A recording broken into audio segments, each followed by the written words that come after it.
Gilda, vous avez participé à Radio Pipelette, elle-même issue de Radio Léon, à la fin des années 70. Comment est venue Radio Pipelette? C'était parce que c'était des femmes qui étaient à l'origine de ce média? Oui, d'abord pour illustrer que nous étions militantes de Radio Léon et des radios pirates contre le monopole d'État et sensibiliser nos copains et camarades et le milieu des médias alternatifs à la condition des femmes que nous étions.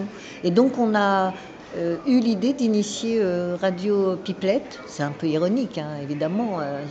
C'était la provocation était nécessaire pour sensibiliser sur la place des femmes dans l'action et les combats.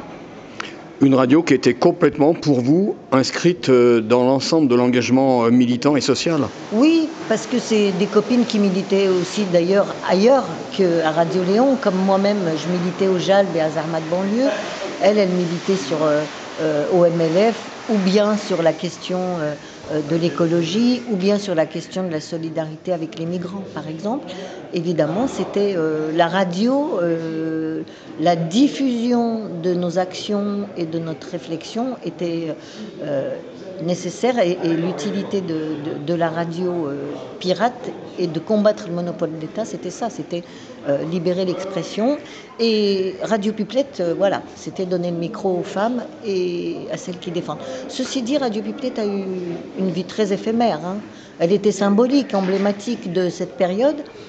Mais ça a duré, dans mon souvenir, en tous les cas, mon engagement à Radio Pipelette, à la Fondation cette fois, contrairement à Radio Léon, j'étais une militante lambda, avec Catherine. Ça a duré un an et demi, et on n'a pas beaucoup émis, parce que on n'était plus, à cette époque-là, on était quand même encore brouillés assez fréquemment. Justement, la lutte contre le monopole, ça n'a pas été une sinécure tous les jours? Vous avez eu plusieurs interventions de police? Oui, à Radio Léon, au 44 rue Saint-Georges. J'avoue que j'ai eu chaud quand même. Moi, j'étais pas encore française à l'époque, donc j'étais passible d'une expulsion pour atteinte à la sûreté de l'État.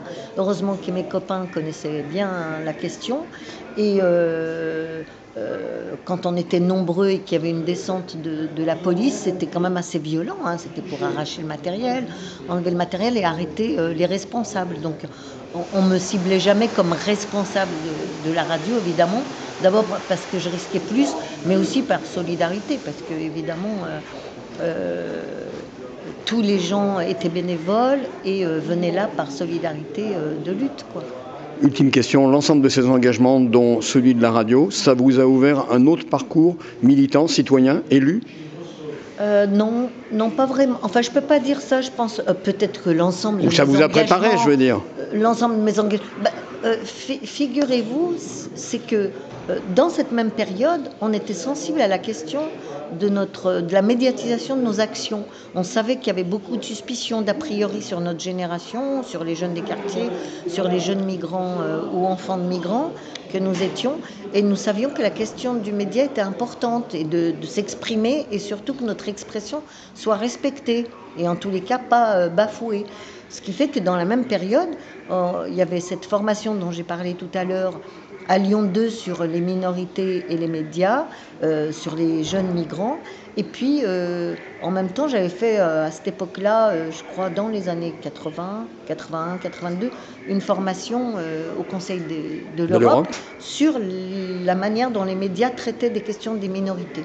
Donc c'était un ensemble de choses, je pense. Et de toute façon, ensuite, j'ai fait un diplôme universitaire en audiovisuel. Peut-être que ça m'a sensibilisée à aller chercher une qualification officielle ou institutionnelle, peut-être. Mais sur mon engagement ensuite politique, démocratique, je crois que c'est plutôt la cause que je portais qui m'a convaincue qu'il fallait prendre le risque d'aller mettre les mains dans le cambouis.